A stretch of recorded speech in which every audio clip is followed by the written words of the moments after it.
మరి ముఖ్యంగా నా సాక్ష్యం ఏంటంటే మరి ఉపవాస ప్రార్థన నా జీవితానికి నా కుటుంబానికి ఎంతో ఆదరణకర్త.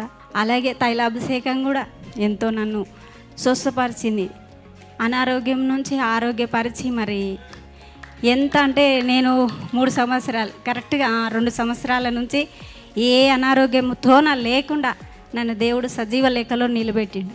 ఏ హాస్పిటల్ లేకుండా ఏది లేకుండా మరి ఎంతో సజీవ లెక్కలే నిలబెట్టినందుకు 21 రోజు ఉపవాస ప్రార్థన అయిపోయే వరకు నాకు విడుదల కావాలి దేవా. ఏది నాలోన లేదు, డబ్బు లేదు, ఆస్తి లేదు, అంతస్తులు లేదు, నీ ప్రేమ మాత్రమే ఉంది, నీలోన సాగాలని ఆశ మాత్రమే ఉంది. నేను అడగను, దేవుని ఒక్కటే అడుగుతా.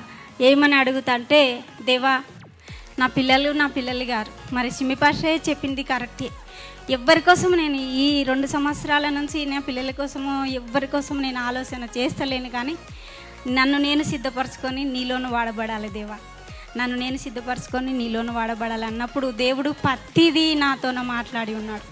ప్రతి బంధకాల నుంచి విడుదల ఇచ్చిండు దేవుడు. ఎంతగా అంటే నేను చెప్పుకోలేను అది.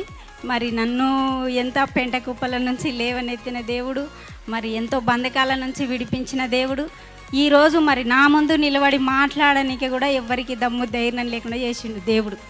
మరి అంత గణపరిచిండు నన్ను. మరి నాతోన ఏది లేదు, కానీ నా దేవుని శక్తి ఉంది, నా దేవుడు నాలోన ఉన్నాడు. ఎంతమందినైనా ఎదుర్కొన్న శక్తి నాకు ఇచ్చిండు దేవుడు. ఇప్పుడు అందరిని యుద్ధాలు చేసేవారు కూడా నా ముందుకు నడిపించిండు దేవుడు. అందరు ఇప్పుడు మరి నా సహకారానికి వాళ్ళు నిలబెట్టిండు దేవుడు, నేను కాదు. నేను ఏ పాటి దాన్ని, పనికిరాని దాన్ని, మురికి గుడ్డల వంటి వారి నేను.